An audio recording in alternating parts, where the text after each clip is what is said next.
علیکم ورحمۃ اللہ وبرکاتہ۔ الحمد للہ رب العالمین والعاقبۃ للمتقین والصلاة والسلام علی سید الانبیاء والمرسلین وعلی آلہ واصحابہ الطیبین الطاہرین، اما بعد فاعوذ باللہ من الشیطان الرجیم، بسم اللہ الرحمن الرحیم۔ ان الصلاة تنہی عن الفحشاء والمنکر، سبحان اللہ۔ صدق اللہ العظیم۔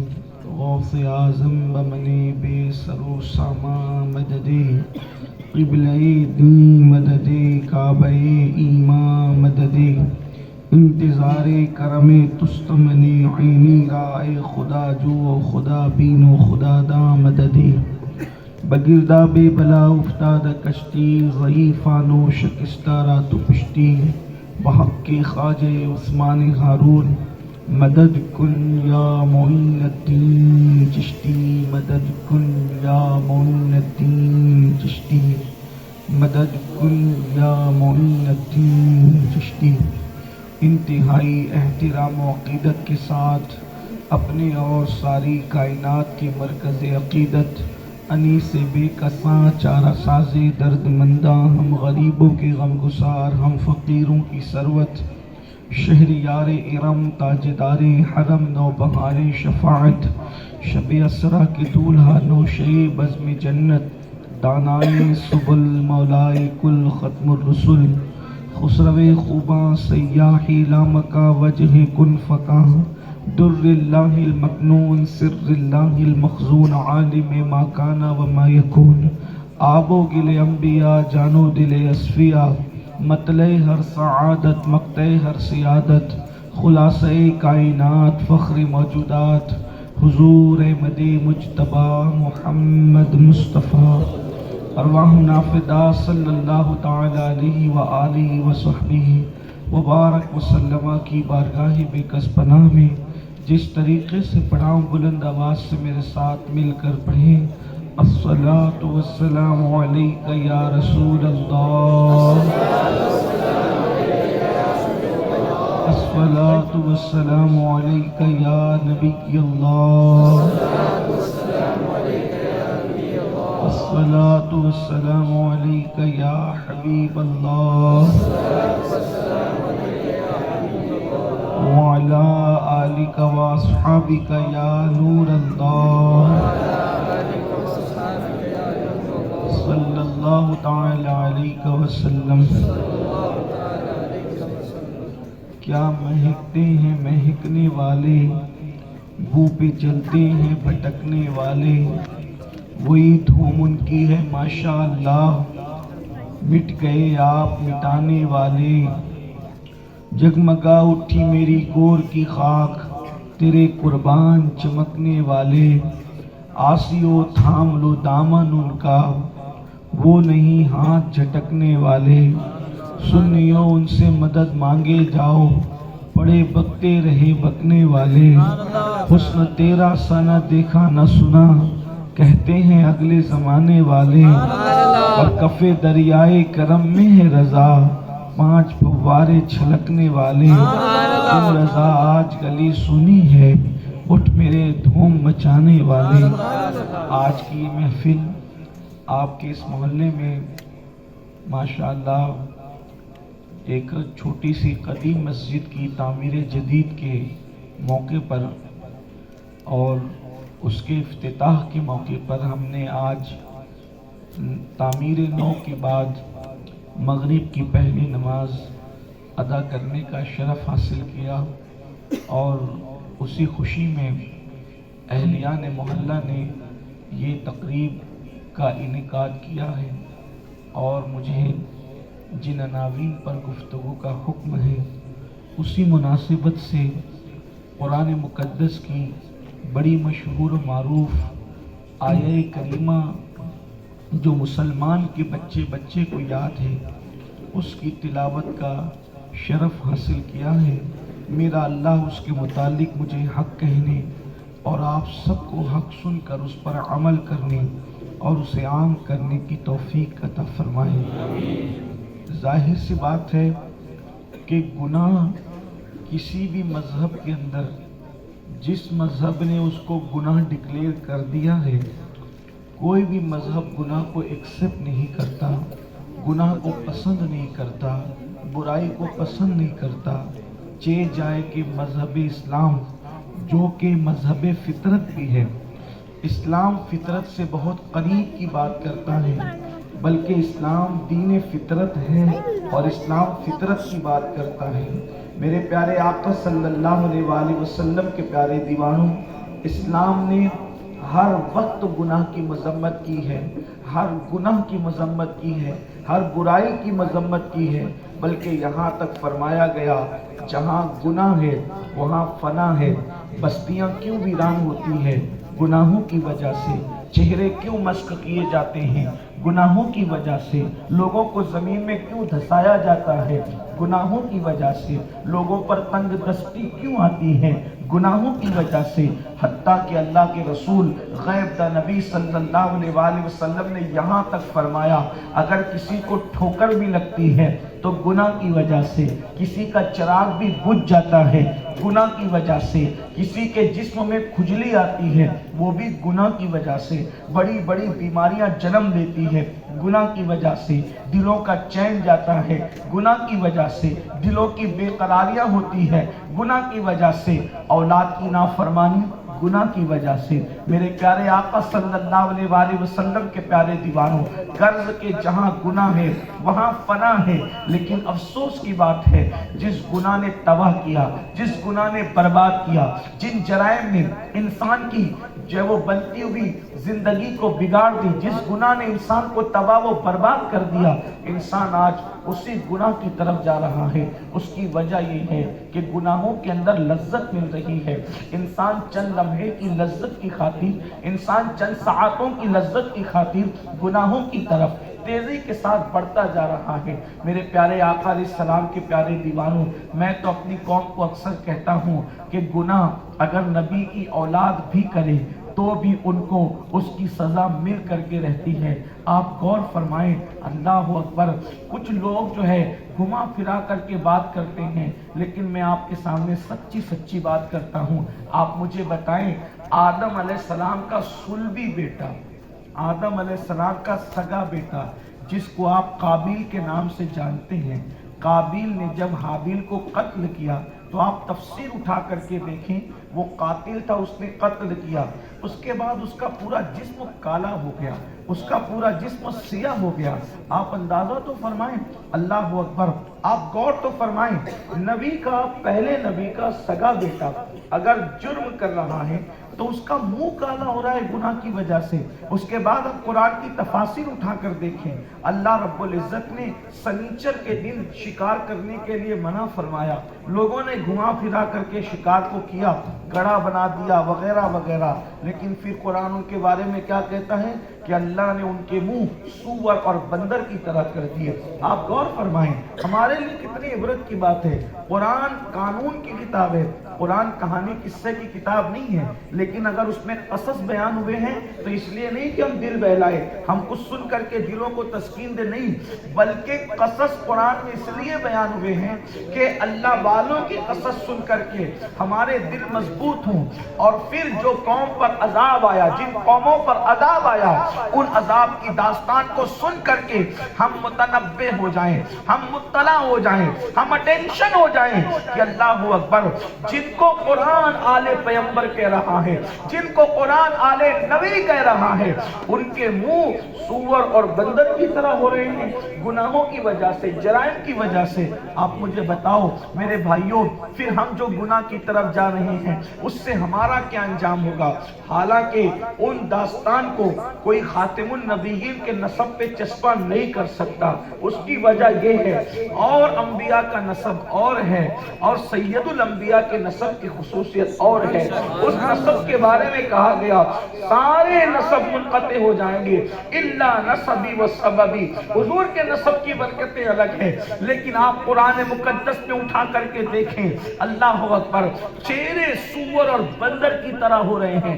قرآن کہہ رہا ہے، یہ کوئی ایسی بات تو نہیں کہ حدیث پڑھی جائے یا کسی کتاب کا حوالہ دیا جائے تو لوگ کہیں کہ یہ روایت موضوع ہے یا اس کے اندر جو ہے وہ یہ راوی ایسا ہے، وہ راوی مشکوک ہے. یہاں تو اللہ کی کتاب کہہ رہی ہے سنیچر کے دن جن لوگوں نے شکار کیا، جرم کیا ہے؟ صرف یہ سنیچر کے دن شکار نہیں کرنا، مچھلی کا شکار سنیچر کے دن نہیں کرنا. احترام تھا یہودیوں کے یہاں ہفتے کے دن کا، اور انہوں نے کیا، ڈائریکٹ نہیں کیا بلکہ انہوں نے گڑا بنا دیا، ہیلا کیا.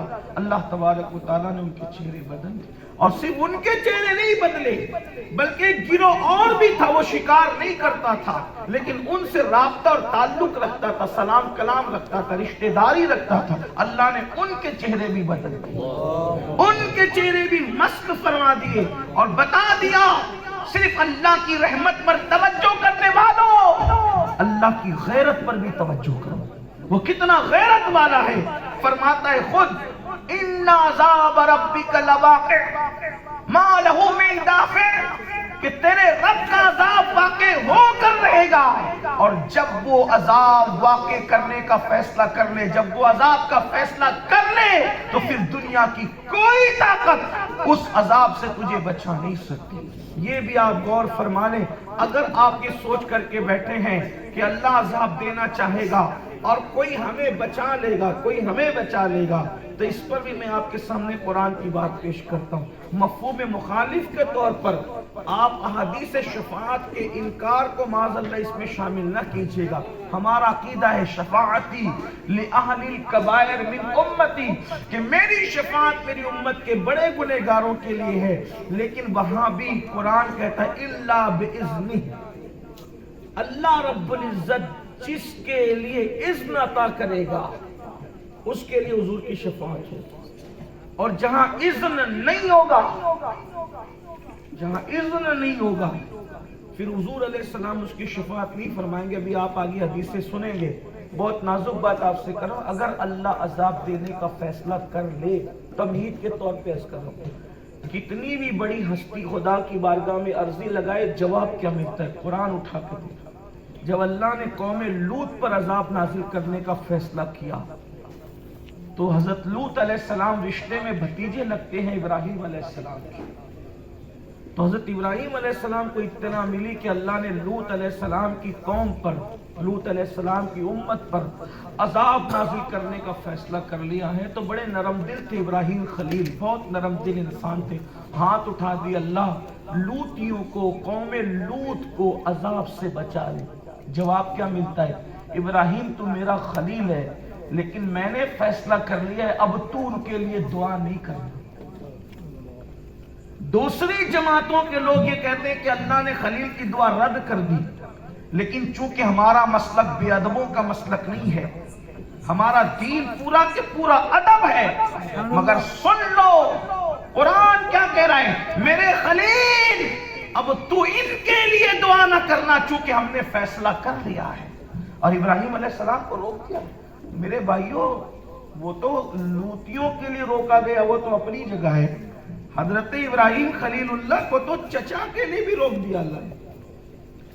آزر سے فرمایا تھا میرے چچا تو نے میرے ساتھ کچھ خیر کیا ہے تو میں تیرے لیے مغفرت کی دعا کروں گا. جب حضرت ابراہیم علیہ السلام نے اپنے چچا آزر کے لیے مغفرت کی دعا کی تو اللہ نے فرمایا کہ ابراہیم نبی کی شان نہیں کہ وہ کسی اللہ کے مجرم کے لیے، کافر کے لیے مغفرت کی دعا کرے. اللہ نے روک دیا ان کو. آپ مجھے بتائیں میرے بھائیوں کہ جب ایک مقام وہ آتا ہے، ایک منزل وہ آتی ہے کہ انبیاء کرام جیسی پاکیزہ اور مقدس ہستیوں کو بھی سفارش کے لیے اور دعا کے لیے اور امداد کے لیے قدرت اپنی غیرت کی وجہ سے روک دیتی ہے. اب آپ سوچو، نبی کا چچا ہو کر کے مجرم ہو، آل پیمبر ہو کر مجرم ہو تو ان کے ساتھ قدرت یہ سلوک کرتی ہے. اور اب اپنے حالات دیکھو، اور اب اپنی اوقات دیکھو اور اب اپنے جرائم دیکھو اور پھر سوچو کہ ہم کیا کر رہے ہیں۔ قوم لوط میں جتنی جرائم تھے وہ سب جرائم ہماری قوم میں موجود، قوم شعیب میں جتنے جرائم تھے وہ سارے جرائم ہماری قوم میں موجود۔ اسی طریقے سے قوم عاد، قوم سمود، جتنی قومیں گزر چکی ہیں وہ ساری اقوام کے جرائم ہمارے اندر موجود ہیں، اور ہم بہت سکون سے سوچ کر کے بیٹھے ہیں مولانا ہمیں کچھ ہونا نہیں ہے کیونکہ ہم لوگ مغفرت یافتہ ہے، ہماری نجات ہوگی کیونکہ ہم نے کلمہ پڑھ لیا ہے، کلمہ پڑھنے کے بعد ہماری چھٹی ہو گئی ہے۔ نادان ہے، کلمہ پڑھنے کے بعد چھٹی نہیں ہوتی، بلکہ بے شمار ایسے کلمہ پڑھنے والے ہیں جنہوں نے کلمے کا تقاضا پورا نہیں کیا ہوگا تو اللہ ان کے کلمے کو بھی قبول نہیں فرمائے گا۔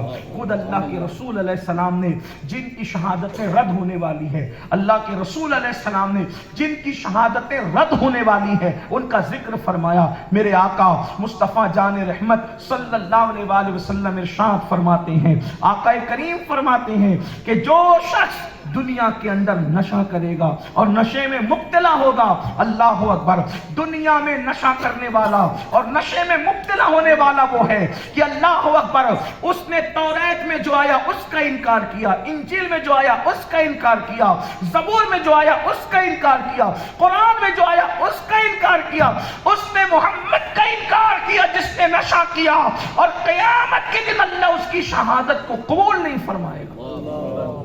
یہ فقیہ ابو اللیث سمرقندی جو چوتھی صدی کے حنفیوں کے عظیم فقیہ ہے وہ فرما رہے ہیں حدیث پاک لکھتے ہوئے کہ اللہ کے رسول علیہ السلام نے فرمایا اللہ اس کی شہادت کو بھی قبول نہیں فرمائے گا، اللہ اس کی شہادت کو رد فرما دے گا جس نے نشہ کیا۔ اور ایک مقام پر اللہ کے رسول علیہ السلام ارشاد فرماتے ہیں کہ جس نے 4 مرتبہ نشہ کر لیا میں محمد اعلان کرتا ہوں کہ میں اس سے بیزار ہوں، میں اس سے بیزار ہو گیا ہوں۔ اللہ کے رسول علیہ السلام بیزاری کا اعلان فرما رہے ہیں۔ میرے پیارے آقا صلی اللہ علیہ وآلہ وسلم کے پیارے دیوانوں، اندازہ تو فرمائیں قوم کہاں جا رہی، کس سمت جا رہی ہے۔ اور پھر بڑی معذرت کے ساتھ کہ نشے کے الگ الگ پہلو ہیں، میں اور بھی جرائم کی طرف بات کرنے والا ہوں لیکن بات شہادت کی چلی اور آ گئی تو عرض کروں اللہ اکبر، الگ الگ پہلو ہیں، الگ الگ انداز سے لوگ گناہ کی طرف جا رہے ہیں۔ ایک دور تھا لوگ دیسی شراب پیتے تھے اور اسی میں کبھی گٹر کے کنارے پڑے رہتے تھے، کبھی کہیں پڑے رہتے تھے، کبھی کہیں پڑے رہتے تھے، ذلیل ہوتے تھے، رسوا ہوتے تھے، لوگ پہچان لیتے تھے کہ یہ نشہ کرنے والے ہیں۔ آج نشے کی مختلف شکلیں ہیں، میں تھوڑا سا اگر آپ کی بے ادبی ہو تو اس سے معذرت چاہتے ہوئے میری نظر میں تو جہاں تک مجھے تھوڑا موڑا علم ہے کہ جانتا ہوں کہ 5 وقتہ نمازی بھی اس وقت نشے پہ ڈال دیے گئے ہیں، حاجی صاحبان کہلانے والے بھی نشے پہ ڈال دیے گئے ہیں، مجمع میں بے شمار لوگ ایسے ہیں جن کو شعور نہیں ہے اور وہ نشے پہ ڈال دیے گئے ہیں۔ اس کی مختلف شکلیں ہیں، ایک تو یہ جو آپ جس کو نشہ جانتے ہیں، پھر حیرت یہ ہے کہ جو لوگ نشے کے خلاف باتیں کرتے ہیں ان کو خبر بھی نہیں ہے اور وہ نشے میں ڈوبے ہوئے ہیں، نشے میں مبتلا ہیں۔ آئیے تھوڑا آج اس پر گفتگو کریں گے، لیکن بات یاد رکھنا نشہ پھر نشہ ہے، اس کی نحوست پھر نحوست ہے، اس کے جرائم پھر جرائم ہے۔ اللہ اکبر، اللہ اکبر۔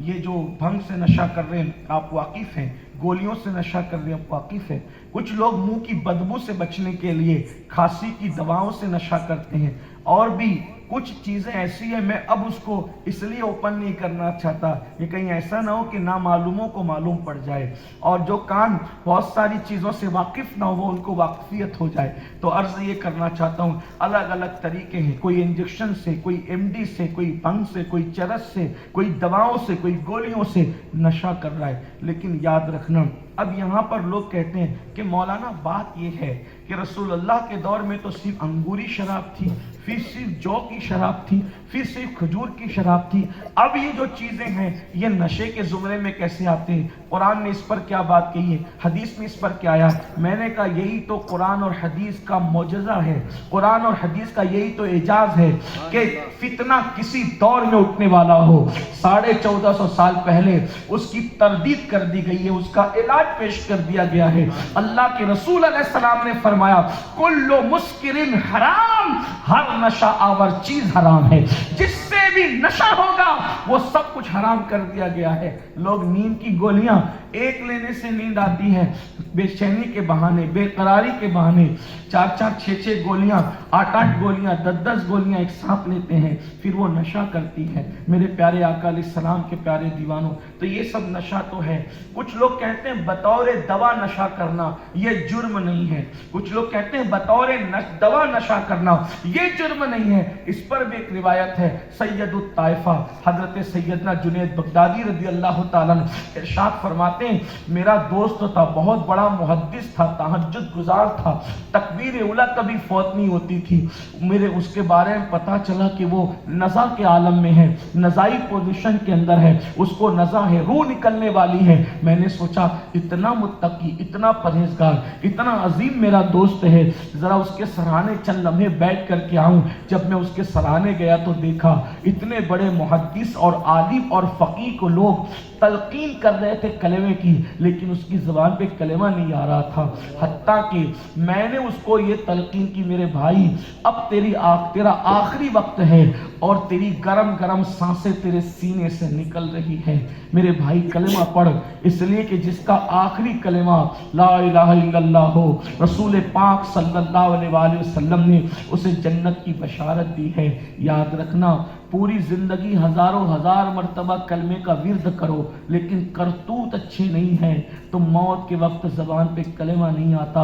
اس لیے لوگوں اپنی آخرت کا بھی خیال کیا کرو، بلکہ آخرت ہی کا خیال کر کے زندگی گزارو۔ دنیا میں بڑی موج ہے، بڑے مستیاں ہیں، بڑا کر و فر ہے، بڑا غرور ہے، بڑا گھمنڈ ہے، حق کا انکار ہے، اپنی طبیعت پر جی رہے ہو۔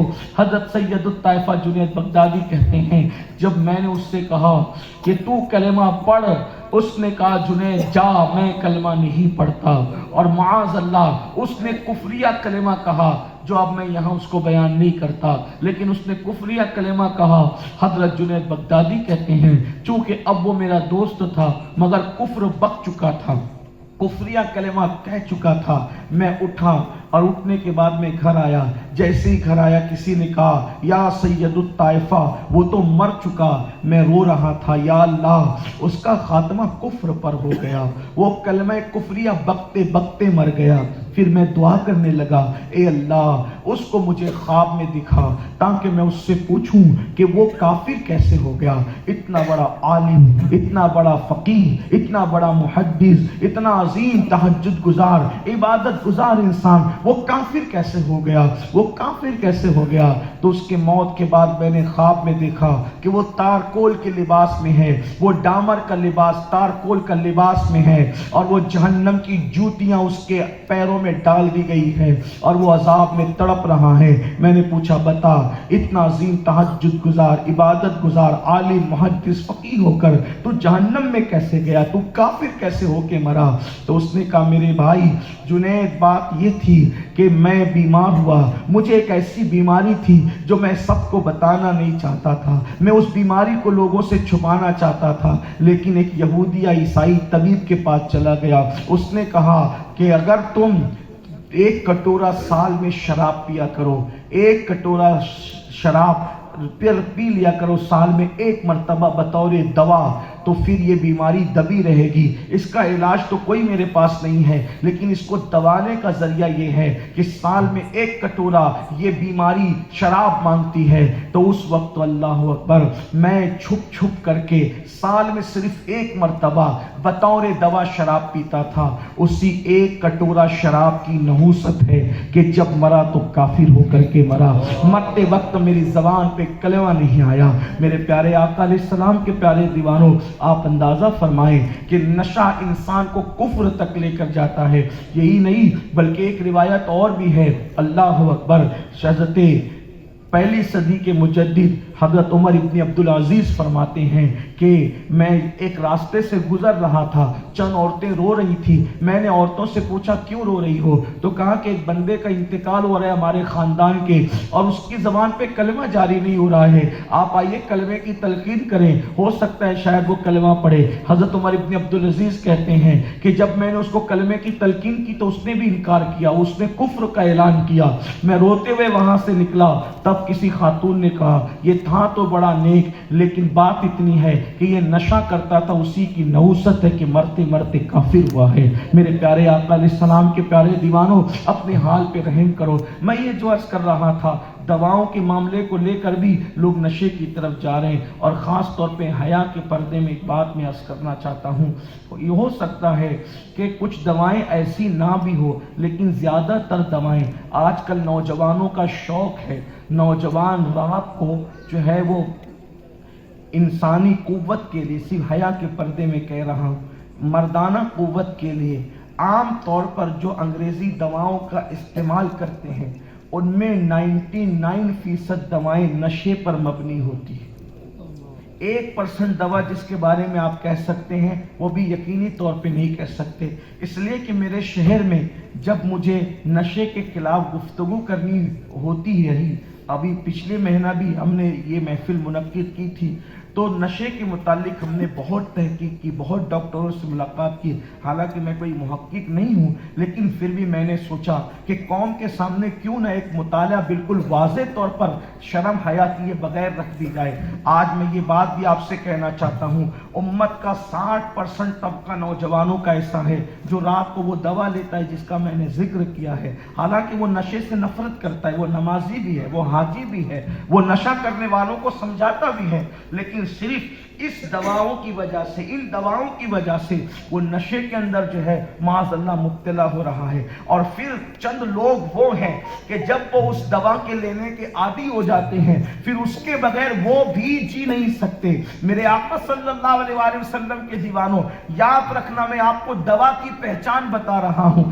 دوا انسان کو کبھی عادی نہیں بناتی، جو چیز عادی بنائے سمجھ جاؤ یہ دوا نہیں ہے، اس لیے کہ دوا کتنی بھی قیمتی ہوگی، بادشاہ بھی دوا کھائے گا تو بطور دوا کھائے گا، اور دوا ہمیشہ بطور ضرورت کھائی جاتی ہے، دوا کبھی عادی نہیں بناتی۔ کوئی دوا کسی کی کتنی بھی پسندیدہ ہو، جس دن صحت کو افاقہ ہوگا اس دن طبیعت دوا کی طرف خود مائل نہیں ہوگی۔ اب طبیعت بار بار اگر کسی چیز کی لت کا جو ہے وہ شکار ہو چکی ہے، سمجھ جاؤ دوا نہیں تھی، بلکہ یہ کسی نہ کسی اعتبار سے نشہ تھی، اور یہ نشہ اس طریقے سے تباہ کر رہا ہے۔ میرے پیارے آقا صلی اللہ علیہ وآلہ وسلم کے پیارے دیوانوں، اسلام میں بات نشے کی آئی تو عرض کروں، آج اللہ اکبر مسلم معاشرے کے اندر خاص طور پہ نشے کو پرموٹ کیا جا رہا ہے۔ 16 سال کے لڑکوں کو نشے کی طرف لایا جا رہا ہے اور نشے کا عادی بنایا جا رہا ہے۔ وجہ یہ ہے مسلمانوں کو تباہ کرنا ہے۔ لوگ جانتے ہیں مسلمانوں کو ہتھیاروں سے ماریں گے تو بدنام ہو جائیں گے، مسلمانوں کو بموں سے ماریں گے تو بدنام ہو جائیں گے۔ اب لوگ یہ انداز بدل چکے ہیں، اب لوگ فکر بدل چکے ہیں، ایسے مارو جس کو کہتے سانپ بھی مر جائے اور لاٹھی بھی نہ ٹوٹے۔ تو پھر کیا ہو رہا ہے ہمارے علاقوں میں، اللہ اکبر، ہمارے محلوں میں نشے کو جو ہے باضابطہ طور پہ پرموٹ کیا جا رہا ہے۔ شروع میں نشہ اس طرح سے ہوتا ہے کہ جو لڑکے نشے کے عادی ہوتے ہیں، جو لڑکے نشے کے عادی ہوتے ہیں، وہ شروع میں جو نشہ نہیں کرتا اس کو مفت میں نشہ کراتے ہیں۔ ایک بات اور، جو نشے کے عادی لڑکے ہیں وہ تو پھر ہے ہی نہیں کہیں، جو لوگ نشے کی چیزوں کو بیچتے ہیں وہ مالدار، خوبصورت، باصلاحیت لڑکوں پہ نظر رکھتے ہیں اور پھر دھیر سے ان سے دوستی کرتے ہیں،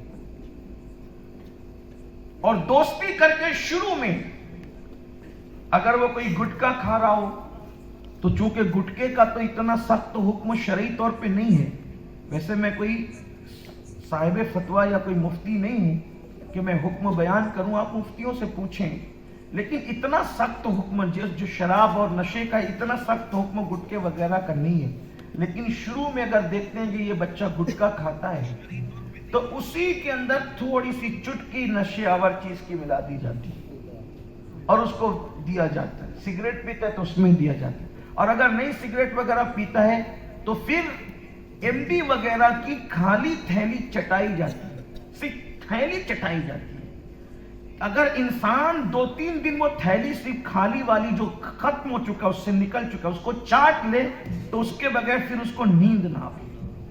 یہ صورتحال ہے, بہت بھیانک صورتحال سے ہم گزر رہے ہیں. بلکہ مجھے تو حالات یہ لگ رہے ہیں کہ حسن بن صبا سرکار غوث اعظم رضی اللہ تعالیٰ کے دور کا یہ منافق ہے جس نے زمین پہ جنت بنائی تھی اور اس نے باطنی فرقے کا جو ہے وہ شروعات کی تھی.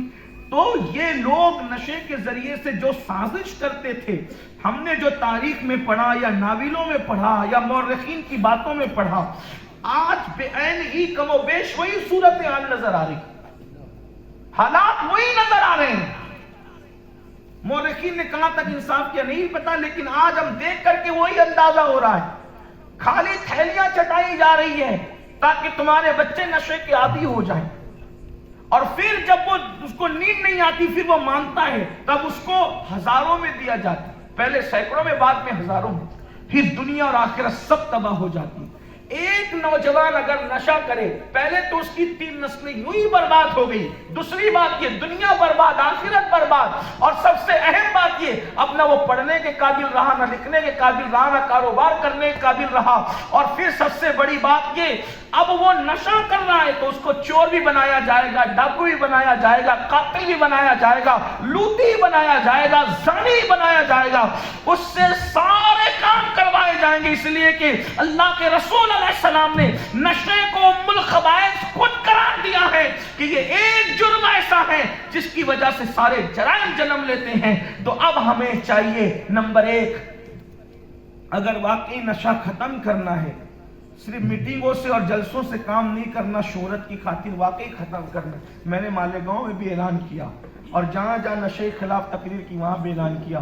جو شہر کا معزز پڑھا لکھا مالدار طبقہ ہے, بااثر طبقہ ہے, جن کی لوگ سنتے ہیں, ان کو چاہیے کہ وہ محلے پہ نظر رکھیں کہ نشے کا دھندا کرتا کون ہے, پہلے اس کا بائیکاٹ کرو, وہ ختم کرو.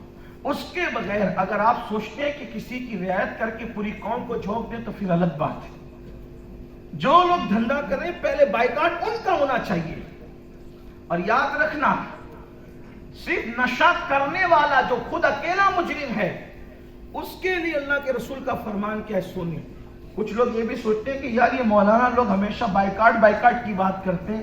اصل میں آپ لوگ بعض فضول معاملات پر اتنی بائیکاٹ سن چکے ہیں کہ اب اصل معاملات میں بھی آپ بائیکاٹ کرنے کے لیے تیار نہیں. انسان اپنے ذاتی معاملات میں بھی آپ کو اتنا بائیکاٹ کی بات کر چکا ہے. اب یہ میں اپنی بات نہیں کر رہا ہوں, مولوی صاحب کی بات نہیں کر رہا ہوں, میں مصطفیٰ جان رحمت کی بات کر رہا ہوں. جو نشہ کرے ان کے لیے رسول اللہ کا فرمان کیا ہے, کیا فرمان ہے اللہ کے رسول علیہ السلام کا, دل کے کانوں سے سنو.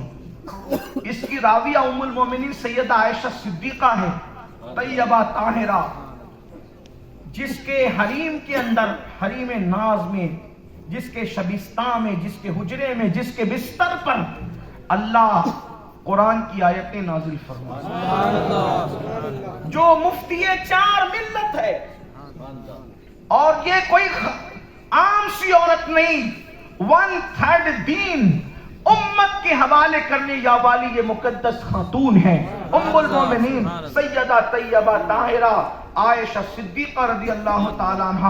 اب میرے آقا علیہ السلام کا فرمان و بیان کرتی ہے, مطلب جو لوگ نشہ کرتے ہیں, نشہ کرنے والوں پر کوئی نرمی نہیں ہونی چاہیے, کوئی رعایت نہیں ہونی چاہیے. اگر نشے کرنے والے کو دیکھو کہ وہ بھوکا مر رہا ہے, بھوکا ہے وہ, اسلام کہتا ہے اس کو کھانا نہ کھلاؤ. وجہ, ایک کو تڑپاؤ تاکہ 4 اس کی تڑپ کو دیکھ کر سدھر جائیں. اگر معاشرے کو بچانا ہے, معاشرے کو بچانا ہے, لوگ کہیں گے یہ ظلم ہے. میں نے کہا اگر آپ سے یہ پوچھا جاتا ہے کہ جچہ بچہ دونوں خطرے میں ہے, بچہ بچاؤ گے تو ماں مرے گی, ماں بچاؤ گے تو بچہ مرے گا, کس کو بچانا ہے, تو سب کا فیصلہ یہی ہوتا ہے بچہ مر جائے پرواہ نہیں, ماں بچ جائے. ماں رہے گی تو پھر بچہ پیدا کرے گی, یہی ہوتا ہے سب. اب اگر کوئی پاگل کہے کہ ظلم کرے ہو بچے کو مار کے, تو کہیں گے ارے چھوٹی جان گئی لیکن بڑی تو بچی, یہی تو دانشمندی ہے. تو میں کہوں گا اگر ایک کے تڑپنے سے پورا معاشرہ بچ جاتا ہے سستا سودا ہے. دنیا کچھ کہے, میں آپ سے یہ بھی کہتا ہوں ہم کوئی معذرات خانہ انداز میں اسلام کی تعلیم پیش نہیں کرتے. آج کل لوگ مائک پر آتے ہیں تو ایسی لائی لپیٹی کر رہے ہیں کہ دوسرے سن رہے ہیں تو تھوڑا معذرت خانہ انداز ہو. ہم کہتے ہیں کوئی معذرت خانہ انداز نہیں, دین مکمل ہو چکا ہے.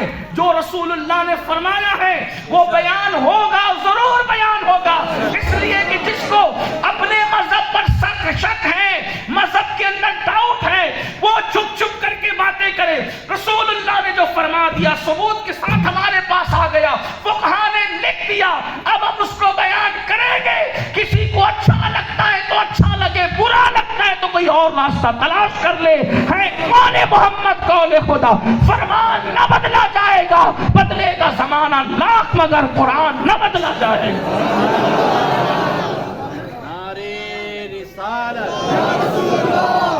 تاجدار ختم نبوت زندہ باد, زندہ باد. تاجدار ختم نبوت زندہ باد, زندہ باد. سید امین رحمت للعالمین صلی اللہ علیہ وآلہ وسلم کا فرمان سنو. اللہ کے رسول علیہ السلام فرماتے ہیں, ام المومنین سیدہ عائشہ صدیقہ سلام اللہ علیہ راوی فرماتی ہیں کہ اللہ کے رسول نے فرمایا جس نے شرابی کو ایک لقمہ کھانا کھلایا, ایک لقمے کی بات کرنے, جس نے شرابی کو ایک لقمہ کھانا کھلایا, اللہ پاک اس کے جسم پر سانپ اور بچھو مسلط فرمائے گا. آپ شرابی کو کھانا نہ کھلائیں, تڑپنے دیں اس کو, دوسروں کو عبرت ہوگی. ایک لقمہ جس نے شرابی کو کھانا کھلایا.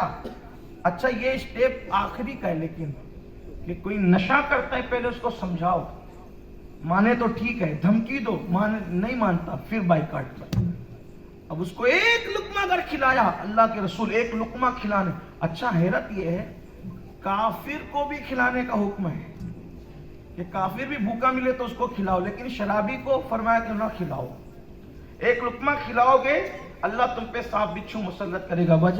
وجہ یہ ہے کہ کافر کو کھانا کھلاؤ گے تو اخلاق سے متاثر ہو کر وہ اسلام کے قریب آئے گا.